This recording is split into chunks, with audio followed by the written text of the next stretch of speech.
Hai, selamat datang di episode perdana channel Mainframe, sebuah channel yang membahas segala sesuatu yang berkaitan dengan Metaverse. Gue Nico, host untuk episode kali ini, di mana kita akan membahas mengenai basic dari Metaverse, kenapa Metaverse itu penting, dan apa saja yang bisa dilakukan dengan Metaverse. Video ini dibuat tanpa diedit, jadi kalau misalnya gue rada-rada salah ngomong, mohon maaf dulu sebelumnya. Nah, yang pertama tentang konsep Metaverse. Metaverse itu sendiri adalah dunia simulasi yang memungkinkan kita sebagai makhluk yang nyata untuk melakukan hal-hal yang mungkin tidak hanya nyata saja, tapi juga tidak nyata.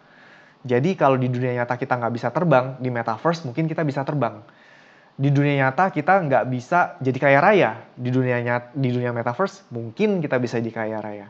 Di dunia nyata kita tidak bisa shape shifting. Di dunia Metaverse kita bisa jadi siapapun yang kita mau.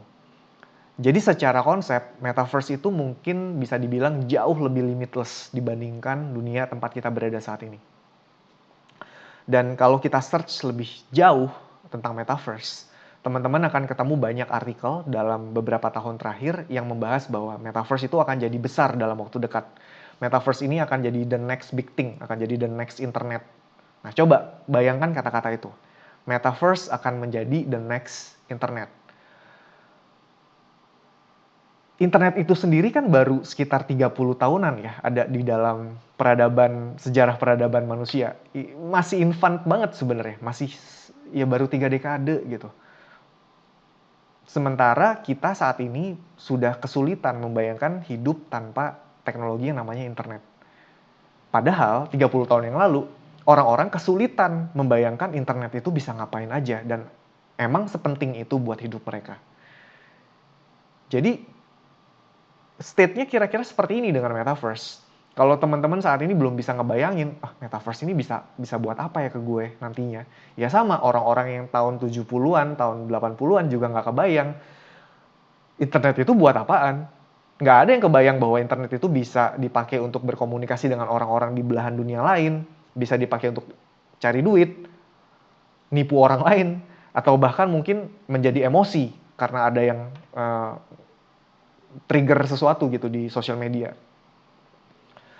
Dan kalau kita cerita ini, apa yang bisa kita lakukan dengan internet ke orang-orang yang hidup di zaman sebelum internet, mereka pasti menganggap ini adalah sesuatu yang magis, sesuatu yang ajaib. Dan sesuatu yang ajaib ini memang tidak terjadi secara tiba-tiba. Bukan kekuatannya Sailor Moon. Jadi secara konsep itu ada prosesnya dan ada alasan kenapa orang mengadopsi internet.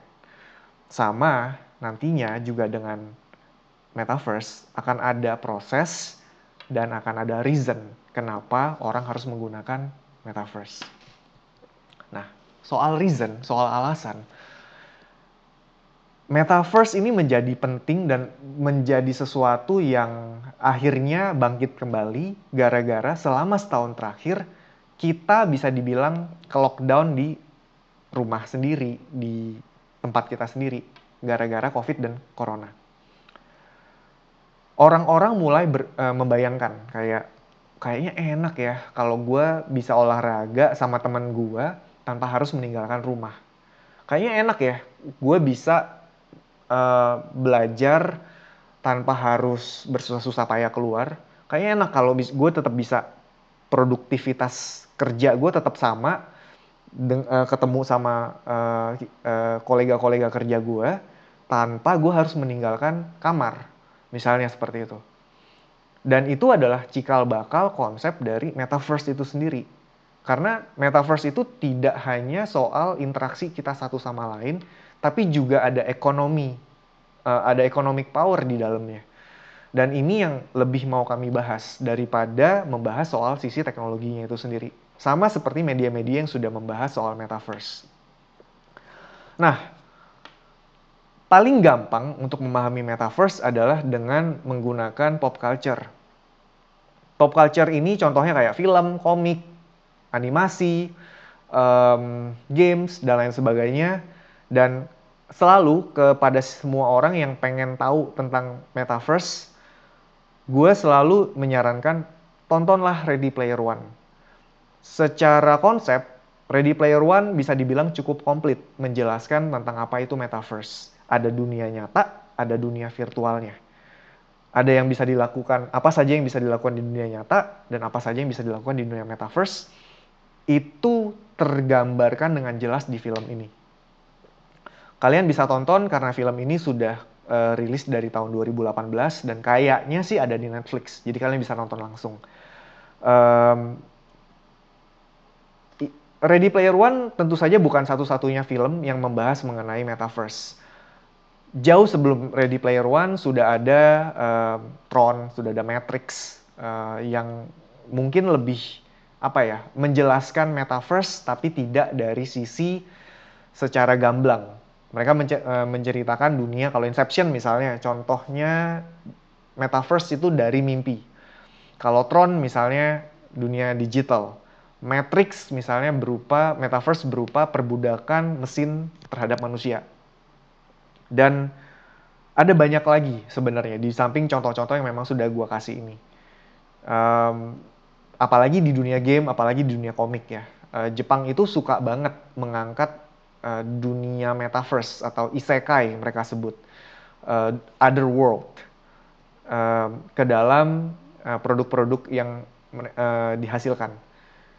Dan Upload ini juga salah satu series yang menurut gue menarik banget konsepnya, karena ceritanya adalah orang yang sudah hampir meninggal ya, dia sekarat, dan consciousness-nya di-upload ke cloud server menjadi data sehingga dia tetap bisa hidup di dunia metaverse. Dia tetap bisa berinteraksi sama orang-orang di dunia nyata dan orang-orang di dunia nyata itu tetap bisa berkomunikasi karena semua consciousness-nya orang ini tuh bisa di-upload. Nah, ini adalah konsep yang saat ini absurd banget buat kita, tapi bisa jadi terjadi. Bayangkan, consciousness kita ini kan sebenarnya berupa data. Siapa kita, itu tergantung dari apa yang kita ketahui, apa yang kita pelajari. Nah, itu semua kan adalah data, dan kalau itu semua bisa di-encrypt dan bisa di-clone, artinya consciousness kita bisa di-copy sebagai artificial intelligence ke sebuah platform. Dan itulah metaverse. Ya. Dan ini cara pop culture menceritakan metaverse itu beragam macam banget. Tapi dari segala macam itu mana sih yang kira-kira paling dekat, dan ada nggak sih sebuah platform metaverse yang benar-benar sudah ada di dunia nyata yang bisa kita experience benar-benar sebagai manusia, ya, bukan sebagai asupan hiburan. Jawabannya hampir ada, bukan sudah ada tapi hampir ada. Yang berikutnya saya akan tunjukkan ini adalah video dari Facebook untuk mengenalkan produk mereka yang bernama Facebook Horizon. Seperti apa bentuknya, kita lihat bareng-bareng. Beyond our world, there's another world. And it's right here, on my face. Welcome. This is Horizon. Think of me as your guide / self-appointed spokes avatar, here to show you around. You know, Horizon is filled with possibilities. You can play stuff, make stuff, fly stuff. Wow. Really love the stash, Stuart. What up, Stuart? Wait, I want a mustache. Horizon isn't about rules or limits or pants. Or people telling you not to fly an airplane while drinking your fresh ground, fair trade, French press morning coffee through a curly straw. Isn't that right, Debbie? Mm-hmm. It's about getting out there and trying new things. Making your mark. Making friends with an Australian named Mark. Oh, actually, I'm from New Zealand. And you can even build a world of your own, like laser tag moon landing. Or this islandy place with these cutie patooties. Boop. In Horizon, the world is your lobster. Isn't it oyster? That too.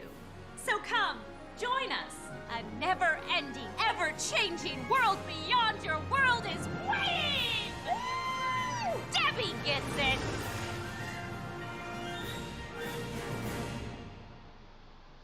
Wow. kalau pertanyaan kalian yang pertama sesudah nonton video ini adalah kenapa orang-orang itu tidak punya kaki, sama gue juga nanya itu sih. Oke, anyway, ini adalah konsep video iklan Facebook untuk ngejual platform mereka yang tadinya bernama Horizon dan berikut dengan VR device-nya mereka. Jadi ya jangan ditelan mentah-mentah karena nanti mungkin bentuk akhirnya juga nggak seperfect ini gitu, atau belum seperfect ini. Bisa nggak menuju ke arah situ nanti metaverse? Bisa, memungkinkan banget gitu. Bahkan lebih dari itu juga memungkinkan gitu. Dan ini saat ini kalau nggak salah sudah beta rilis, jadi sudah ada beberapa orang yang mendapatkan akses untuk mencoba Facebook Horizon itu sendiri seperti apa. Nah, metaverse memang cukup dekat, cukup erat kaitannya dengan virtual reality. Tapi sekali lagi, metaverse itu bukan semata-mata soal teknologi. Yang ingin gue obrolin dan yang ingin channel ini sampaikan ke kalian semua adalah bahwa metaverse itu adalah platformnya, bukan apa yang kalian gunakan untuk mencapai ke metaverse ini sebenarnya tidak sepenting alasan kenapa kalian menggunakan metaverse itu sendiri. Dan itulah kenapa untuk kali ini gue akan menceritakan lebih banyak tentang metaverse yang tidak perlu menggunakan VR.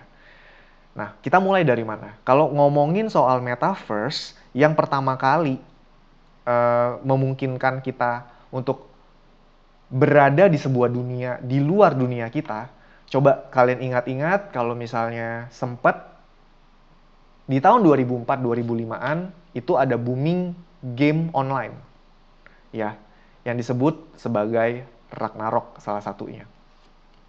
Dan Ragnarok online ini sudah bukan cuma jadi game online alias tempat orang buat main game, hunting monster dan lain sebagainya, tapi juga tempat bersosialisasi.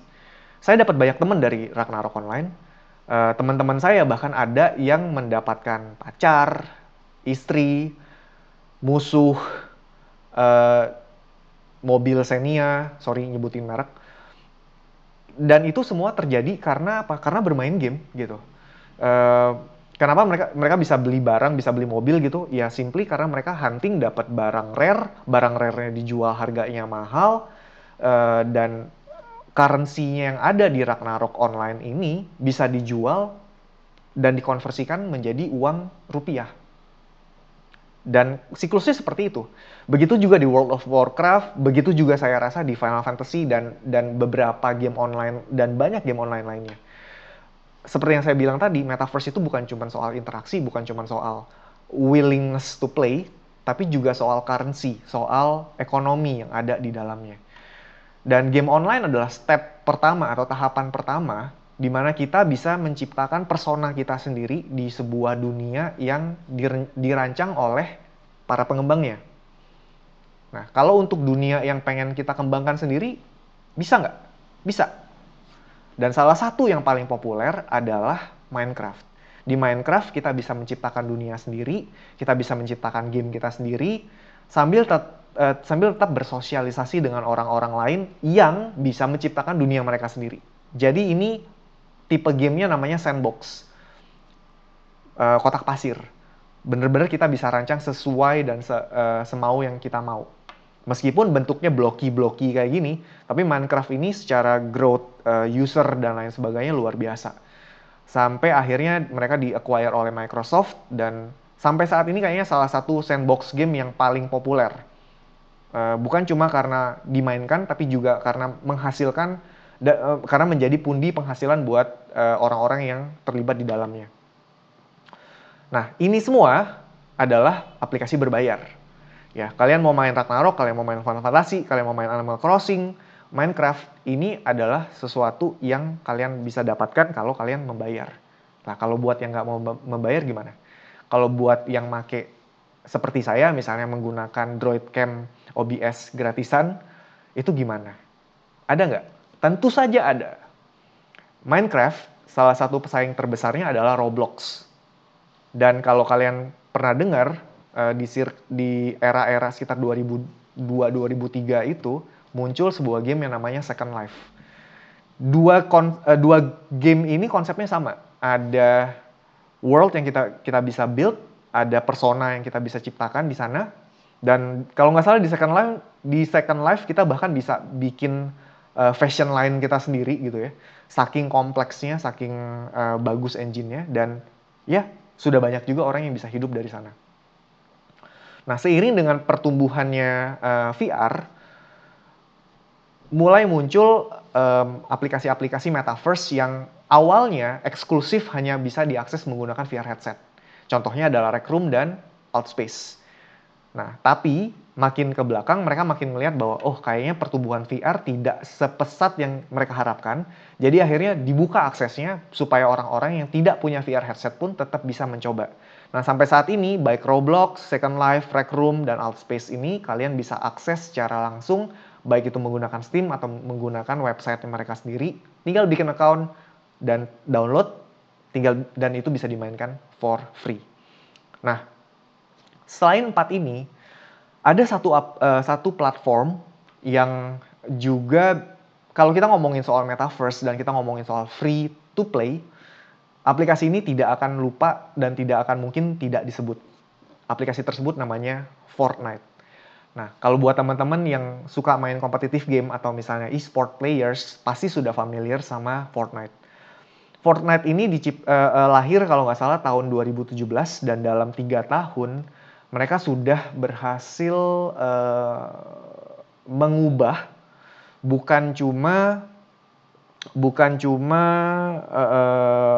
sebagai kompetitif gaming platform, tapi juga sudah mulai beralih menjadi metaverse, yaitu social gaming platform. Ya, terlihat dari mereka sudah beberapa kali mengadakan konser virtual, konser digital di dalam game. Jadi bayangin, aplikasi game tumbuh pesat, usernya banyak, dan kemudian beralih bikin konser. Seperti apa sih konser di dalam Fortnite? Kita bisa lihat bareng-bareng dengan konsernya Marshmello berikut ini. Video ini memang sengaja gue mute suaranya supaya nggak kena copyright dari YouTube. Tapi kalian bisa dapatkan feel-nya konser di dalam Fortnite itu sendiri.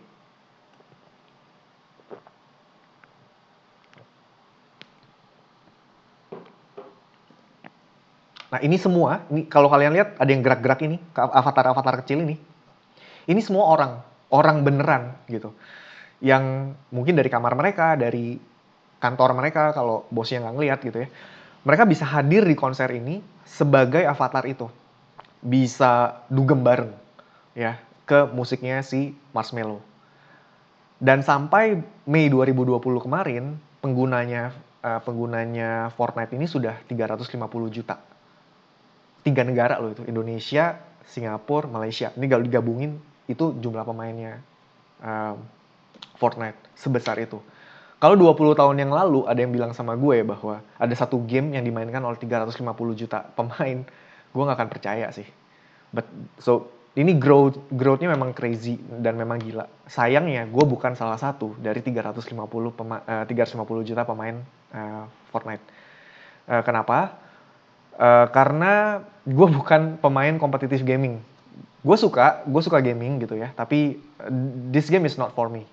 Nah, sekarang kalau gue nggak ngomongin soal Fortnite sebagai salah satu metaverse yang digadang-gadang akan menjadi perintis atau platform pioneer dari konsep metaverse itu, lalu apa yang akan gue bahas?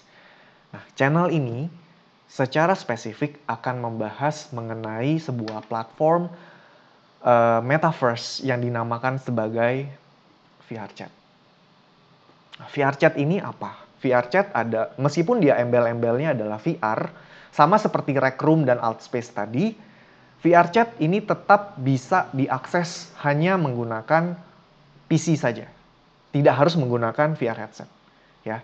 Dan konsep main gamenya tuh seperti apa? Gak ada gamenya. Jadi VR Chat itu simply bener-bener sebuah platform untuk sosialisasi. VR Chat. So what you do, ya chatting gitu. Ngobrol sama orang lain, berinteraksi satu sama lain.